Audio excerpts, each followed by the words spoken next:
Hello, John Talley here with Partzilla.com. Today we're going to be looking at the top end on our 2006 Kawasaki KLX110. When I went to pick this one up, well, first start it was smoking heavily. Brought it home and guess what? It's still got an issue, so this is not going away. So it's up to us to open up the top end, see what's going on, see if it's the rings or it's the valves or it's the valve seats, whatever it is, and then we're going to straighten it out. So if you're ready, we'll dive into this project.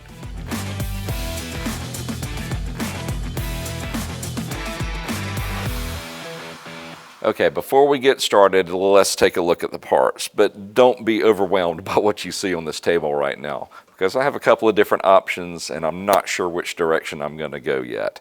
At a bare minimum, we know we're going to need the associated gaskets and seals and dowels. But what I don't know is what kind of shape the existing cylinder and the head are in. Now, according to the 2006 diagrams, the piston is no longer available for that particular year, make, and model. However, I've looked at the specs comparing the 2006 to the 2018 piston, which this is, and they look identical. So I don't think there's a reason why I can't upgrade to the 2018 piston, cylinder, and maybe even the head. But once we get in there, if we determine that won't work and the head is in usable condition, then we can always just put a new set of rings on it, hone the cylinder, lap in some new valves, replace the seals, and maybe even the valve guides, and that should straighten it out. Well, now that I've got enough parts to either go direction A or B, let's open up my toolbox and dive into this project. So let's start by draining the oil. And you'll just need a 17mm socket for that. It's really easy to find, and you can see a cutout in the bash plate that's on the bottom. Big 17mm bolt, kind of hard to miss. You'll also notice that this oil looks practically new, which it is, because the person I bought this from had just got it ready for sale. Let's go ahead and get it retorqued, because that's the last thing we want to happen, is for it to drop out, because we forgot to torque it. We're going to take it to 21 foot-pounds.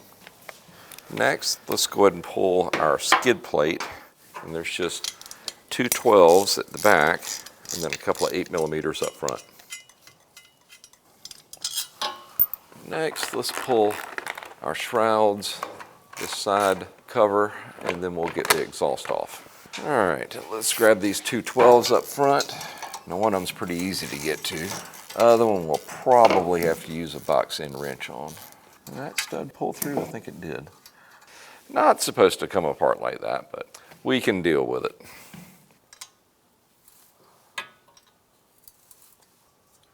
All right, and a 5mm Allen on the back. Now the fun part. I wonder how many tries it took the engineers to figure that out, to get it out of there. All right, let's go ahead and get the shroud out of the way, and then we can work our way to the airbox and intake and the carb.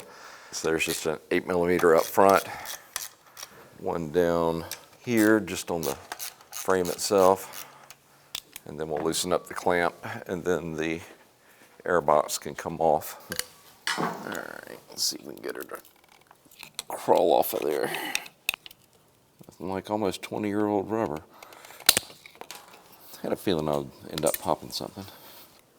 There we go.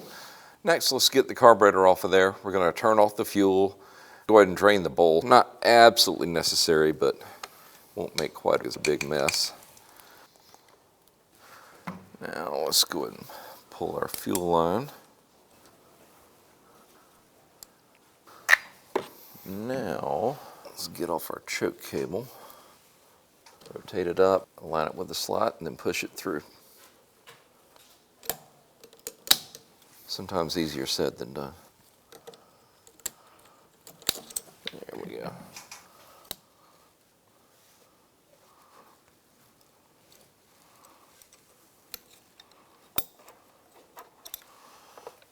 All right, now let's get off the throttle cable. Not really too concerned about damaging the cable, because we're replacing it. Right now, we can pull these two 8mm bolts going into the intake into the head, and then she'll drop right off. Now the other side. All right, let's see if she'll let go. There we go. Now next, let's go ahead and pull that front fender, because it's just going to get in the way. I mean, I could probably work it around it, but why fight it? It's 4 bolts. So let's get the shifter out of the way. Go ahead and remove our 2 covers. All right, let's get a drip pan under there. All right, let's go and unplug our stator wiring. Now, when you're doing these, make sure you're using a JIS standard Phillips tip, because if you don't, you run the risk of stripping this. Because the number 2 will go in there, but it doesn't quite grab it as well as the JIS.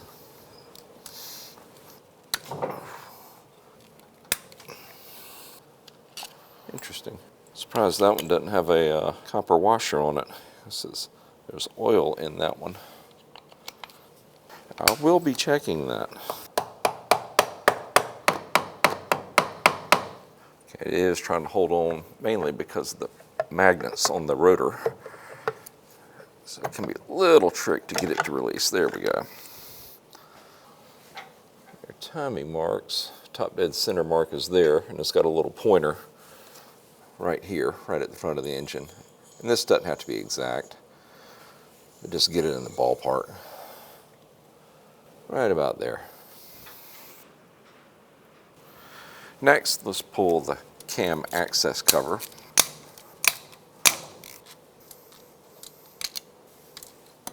Alright, she's sitting right where she was supposed to. Next, let's go ahead and pull that oil line that's on the right side of the engine. Okay, there's 2 10 millimeters and a Phillips.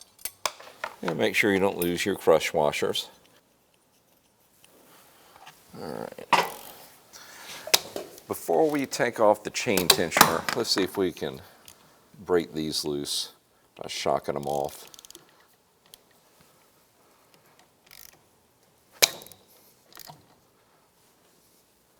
Get back up there. Like I said, it doesn't have to be exactly a top dead center. It's just good practice. Then we'll release the cam chain tensioner. Just 2 10 millimeter bolts. Surprised it's not popping up. Guess just the gasket holding it in place at this point. There it goes.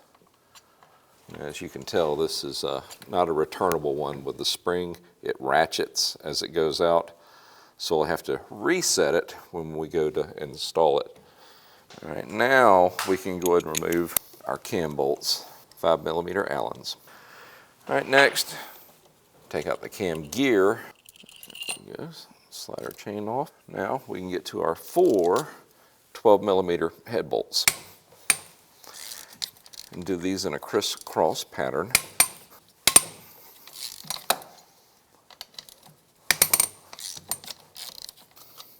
Now watch where your copper washer is on the top, because there's oil on the other side of that.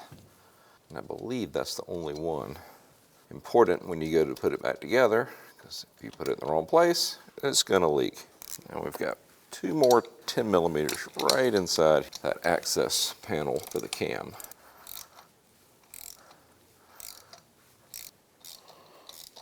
See if they're released. Well, wrong thing. There we go. Yep. Now let's see if she'll pop loose. Just gently pry it right here. There we go. One slightly rich running / oil burning head. Looking a little wet. All right, let's go ahead and pop our cylinder out. Well, let's get this lower chain guide. That looks good. And off she comes.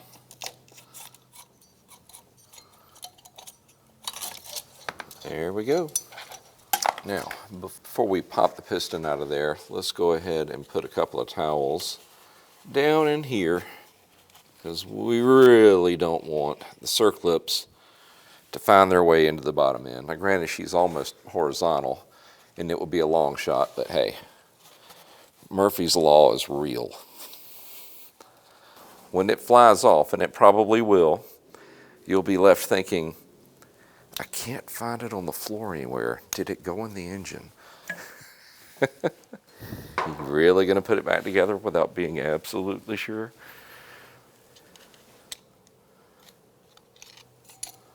Voila. Looking at the piston, it has a fair amount of vertical marks on it, and that kind of indicates that this one may have let some dirt in past its air filter. The one that was on there was brand new, but who knows what they replaced. It may have broken down all the way, and they've been just pulling in raw, unfiltered air for X amount of time, and that's probably the reason it wore out this piston and the rings, and it was smoking on a regular basis. So I think that's our, no pun intended, smoking gun. All right, guys, so let's start comparing a 2006 versus a 2018. Now, the initial glance, just looking at the head and the casting and the cylinder and the casting and the differences in between the two, I really don't see any difference. I went and looked at the actual specifications on the valves, and they all look the same. The biggest difference in between the 6 and the 2018 head is really boils down to, well, the camshaft itself. On a 2006, you just had a regular driven gear on the end of the camshaft. On the 2018, it has a decompression device built into the camshaft itself.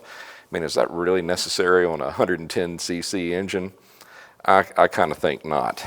Now, as far as the cylinder goes, I can measure and see no difference in between the two. Now, the pistons.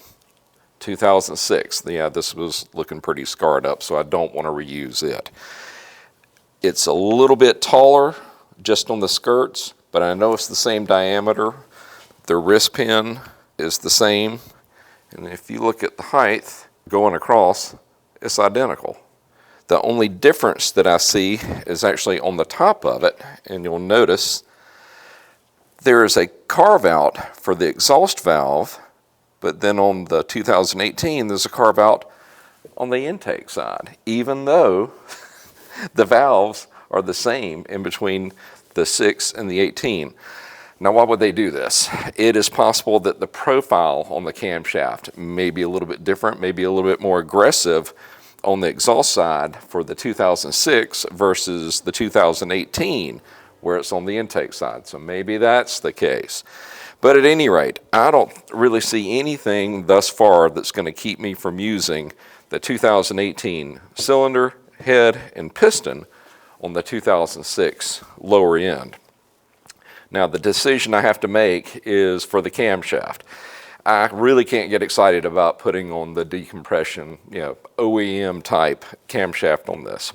Oh, and one thing I forgot to mention, I missed it when we pulled it apart. This one already had a performance cam in it. Takagawa.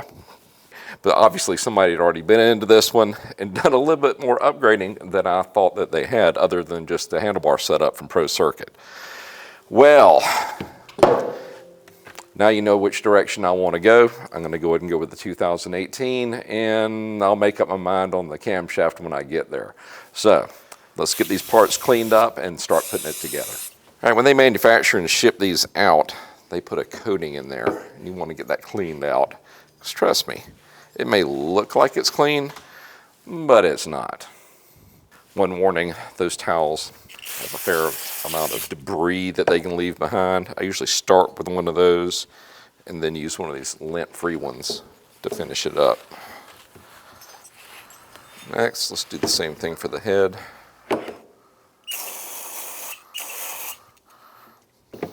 I told y'all that I pulled the specs on the valves and it showed them to be identical, but when you go to the parts diagrams, it shows the valves for the 2006 is unavailable. So I want to pull at least one of them out of here and look at it and measure it myself. I'm just curious. What, if any, difference is there in between the 2018 and a 2006? Well, let's go find out. Plus, this retaining plate is a little bit different on a 2018, supposedly, because I think it uses different screws. But it's not available. So we're going to be using a 2006.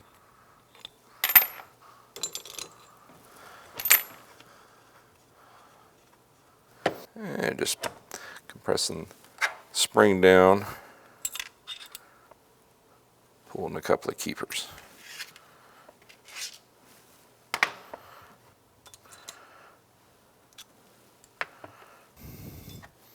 All right, guys, our old one is 7132. New one is 7139, 71.4. So maybe a 0.1 millimeters longer, but very close.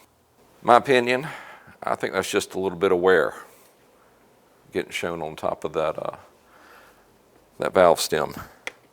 So I'm a hard sell as to why these wouldn't be able to be exchanged. Let's take our new one and just pop it in to the old head. Looks right to me. Not a big deal as we're using it in a 2018 head like it's supposed to, along with a 2018 piston. Now, if it is a little bit longer, which I don't think, then it would have that relief cutout right here on the intake side. While I've got it out, let's look at the different camshafts. Now, this is the one that came out of it, the Takagawa unit, which I was not expecting.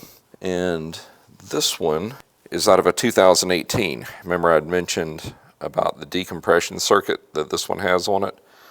That's right there. And what that does is activate a little cam on the inside that pushes on the back side of that cam lobe. And what that does, keeps that valve open.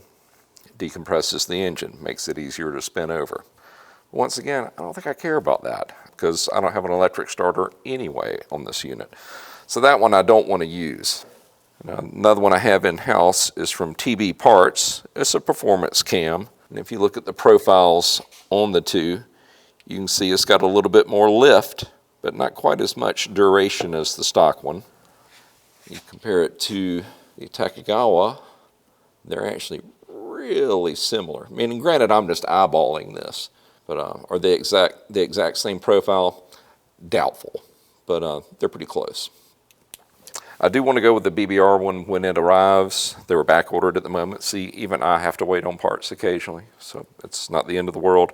But for assembly purposes, I think we're going to go back with the Takagawa one for the time being, and then we'll swap it out when the BBR one shows up. All right, next we can stay here and do our prep work, and that's going to be checking the ring gap. We'll start with the top one first. And we're looking anywhere from 0.1 to 0.2 millimeters. We'll start off on the low end, make sure we're okay. Let's see what we got. A little too much clearance? Okay. Not enough clearance? Not okay. Because what would happen, everything would start to expand, the ring points would come together, start pushing on each other's end, and then start scoring the cylinder. And that's what we don't want. Yeah, goes through there no problem. As I expected it would, but hey, it doesn't hurt to check. Now let's look at ring number 2. Now this one's going to have a larger gap. They want in between 0.3 and 0.4, so let's get out the 0.3, make sure we're going to clear there. Yep, not an issue. So we're good to go. Next, let's bring over our valves, go ahead and get those lapped in. And if you didn't know, they make different grit lapping compounds. I happen to have a range from 220 up to 600. For a new build like this, the 600 will do fine. For one that needs a little bit more help, the 320. If it's severely pitted, you can drop it down to the 220. Let's do intake first. Just a light layer all the way around the surface. People ask me, well, how do you know when you've lapped them in far enough? You know the lapping compound has done its work. In the beginning, it'll sound kind of sandy, and then that'll clear up, and then it'll just kind of go away as far as that scraping sound. I'm putting just a little bit of pressure on the face of the valve. Not a lot, just lightly resting my finger against it. All right, see, it's starting to quiet down a little bit.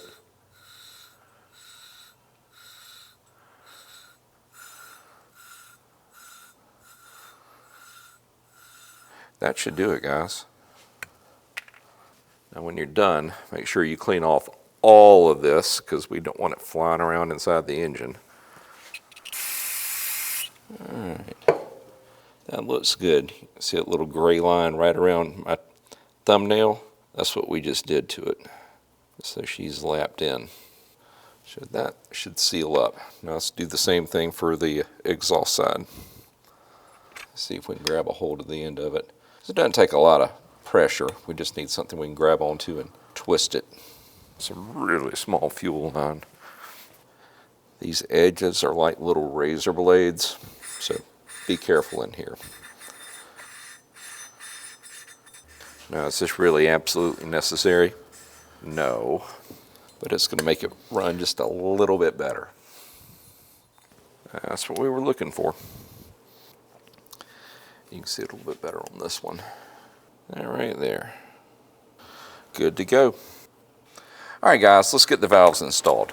We'll start with the intake first. The valve seals.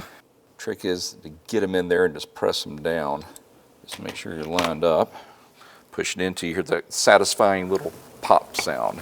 Then you know you're bottomed out. Next, let's get the seat in. Now, let's get a little assembly lube. Put it on our stem. Bring it in. Now, the spring, what the trick is with these, you want the paint to be facing out. This goes to the base. And now our retainer.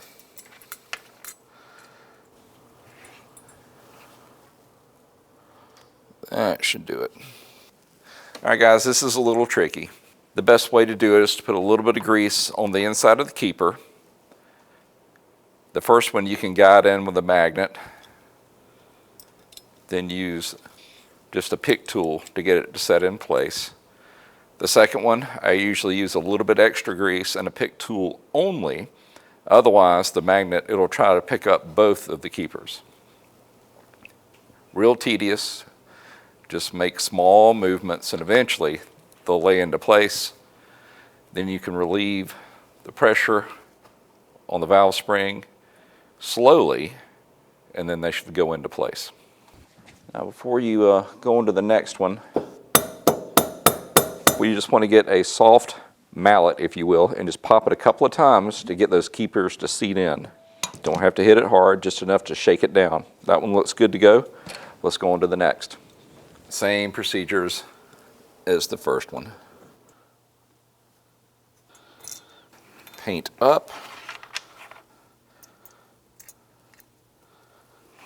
Now they make different size heads for this valve compression tool. This one is a little bit on the large side, but I'd rather have that than have to work in any smaller space because it's pretty tight as it is. There she is. All right, let's keep going. We are going to reuse the existing camshaft, which is that Takagawa one, temporarily. Like I said, we'll swap it out when the BBR one shows up. So it's already oiled up, but if you're putting in a new one, you need to make very sure you pre-oil these bearings. One more time, make sure you clean up everything before it gets installed. I can't feel anywhere, but I could definitely see somewhere. These things are not that expensive, so why not? I'm just putting the adjusters, lock nuts, and I've got them all the way up in the most retracted position. And then we'll worry about setting the clearance later. All right, a little bit of assembly lube.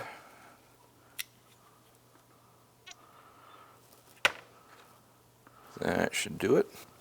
All right, I'm just holding the pivot pin in one place just above. And we're going to get the rocker arm in there. Now we may need to rotate the camshaft where it's got the lobe going toward the piston, which is away from this. lobes facing down. Kind of got to work it in at an angle and then rotate it right about there. Now we can bring in our pin.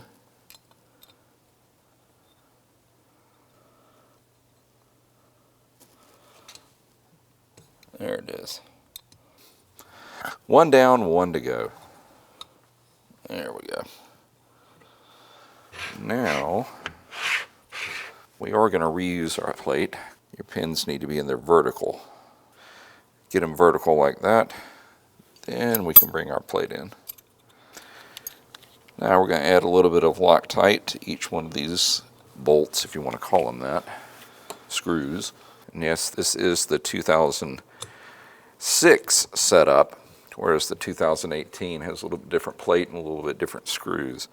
And I think the reason they did that is the setup is a little bit thicker. There's not as much clearance right here, so they had to use bevel-edged screws instead of these regular just Phillips head. Okay, now the head is ready to go. We've already cleaned the cylinder. Let's put just a light layer of oil on the cylinder walls. All right, guys, there's two schools of thought of what's coming up next. We need to get the piston installed. Some people, they'll go ahead and put the piston together and then mount it to the connecting rod, and then they bring the cylinder over and bring it in. Others, they take the piston, they put it into the bottom of the block, lower it down on the studs, and then put the connecting rod through the piston. Which way is better? I'm not really sure. I can try either way. My preferred way is usually put the piston on the connecting rod and then bring the cylinder down. But just to do something different, let's put the piston inside the cylinder, then mount it on the machine. Now before we even get started, let's go ahead and get one side of our piston pin circlip installed. Teeny tiny little thing here. Next, let's go ahead and get our rings put together. For the old expander ring, we want that pointing toward the exhaust side, so that's the EX. Our top ring, same direction. Our second ring, we want that facing 180 degrees out, and our two oil retention rings, we want off at about a 45-degree angle. It doesn't matter top or bottom, but about right here and about right here. Pretty simple.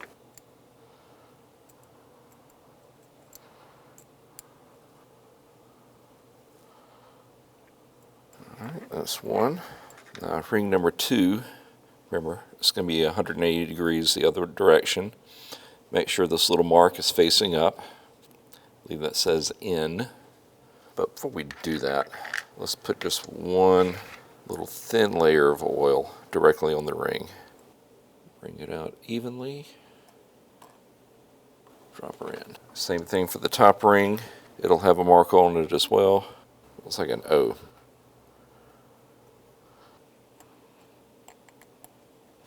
All right. Now you don't need to slobber it with oil. We'll just get some mainly on the skirts. We already have oil in our cylinder, so we're good to go. So we're going to want to go in like this. Now you've got a chamfered edge here, and that should walk the rings down into position. We'll help it a little bit. There we go. Yeah, I can see how this would be pretty difficult to do with it on the machine. There we go.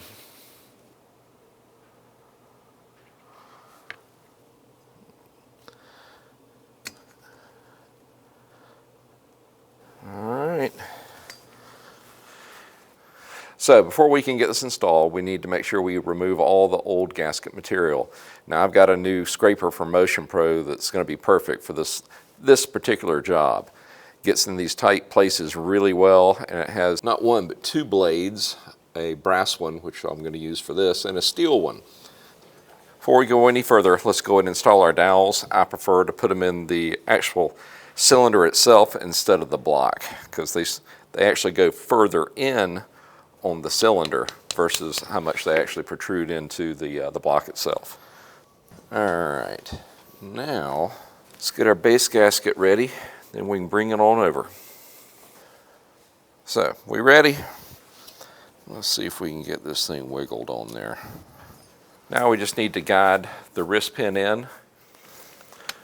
With it bottomed out, we can go and get on our other circlip.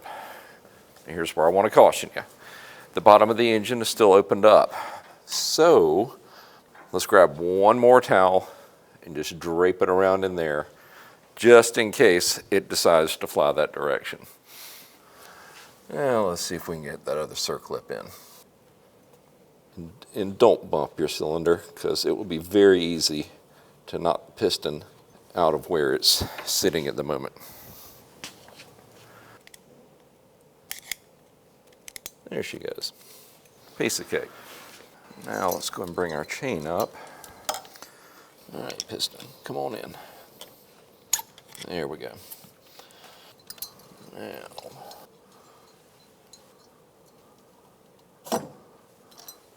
bingo.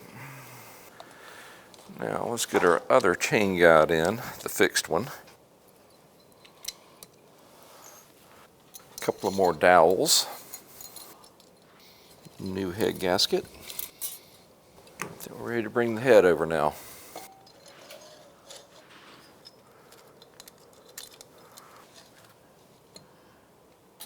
There we go.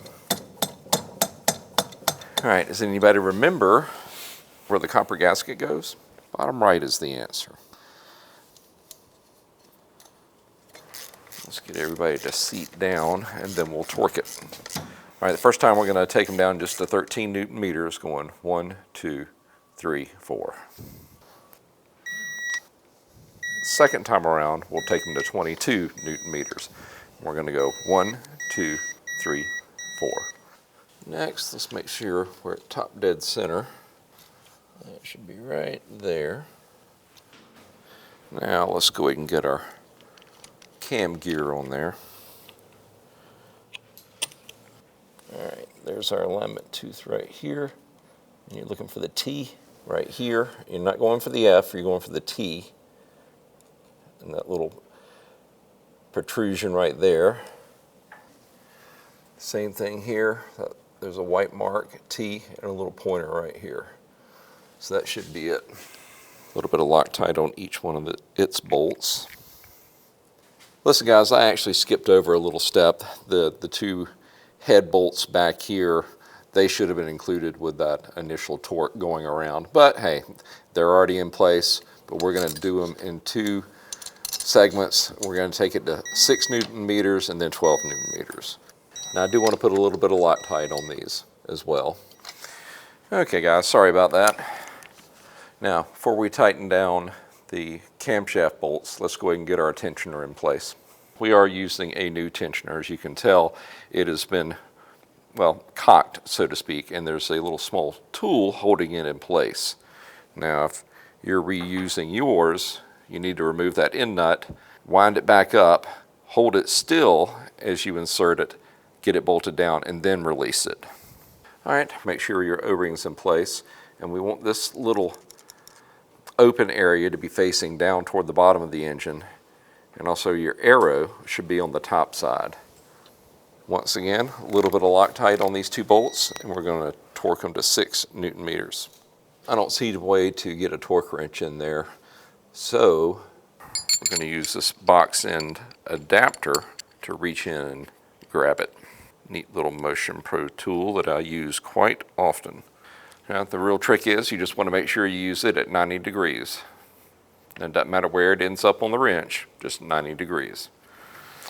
And if you want to purchase one, we're going to have a link in the description below.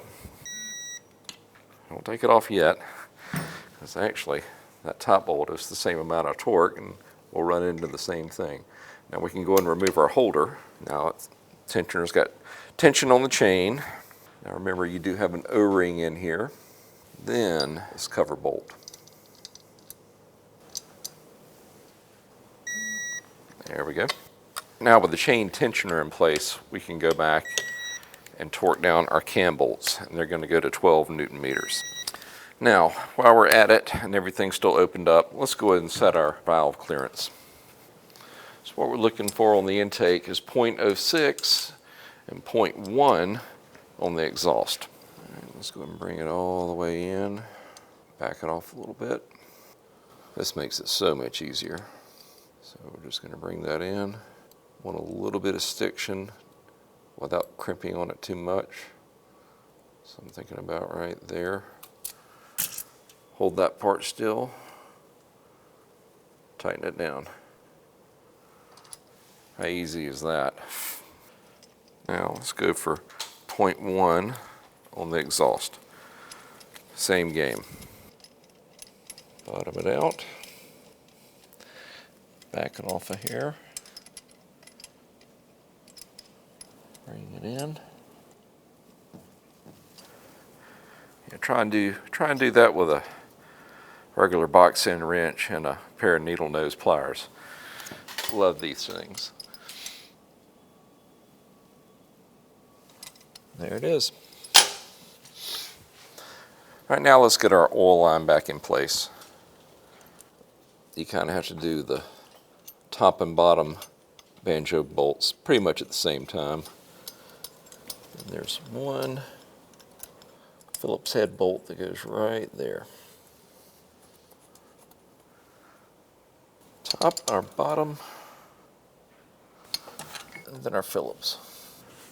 Next, we're going to go ahead and get our covers in place for the valve adjustment and then access to the camshaft itself. Now, all these bolts, Kawasaki calls out 5.2 Newton meters. I think you can safely take it to 6 Newton meters. So honestly, I think that's as low as my torque wrench goes. That's what we're going to go with. Now, these covers, they don't have gaskets, they just use an O-ring, and I would definitely recommend that you order new ones if yours have been on there a good while. Otherwise, they're probably going to leak. Now, all we need to do is just get this left engine cover back on. And of course, I need to remove the old gasket material. All right, guys, you're probably not going to need to do this, but I am replacing the stator cover just because I want it to look almost brand new. So I've got everything switched over to my new cover. Just make sure that you also get a new gasket. So let's get it installed.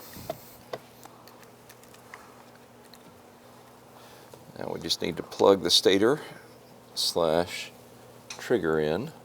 There we go. Well, all right, guys, that's going to wrap this video up. Well, listen, if you want to see me continue on this, why don't you go ahead and hit that subscribe button and that notification bell. That way you'll be notified when I drop the next video on this project. Well, listen, if you need any parts for your machine, why don't you come see us at Partzilla.com and we can get you taken care of. If you have any questions or comments about this video, leave them in the section below and I'll do my best to answer them. Hey, we just want to say thank you for shopping here with us at Partzilla, and we will see you in the next video. Y'all have a great day.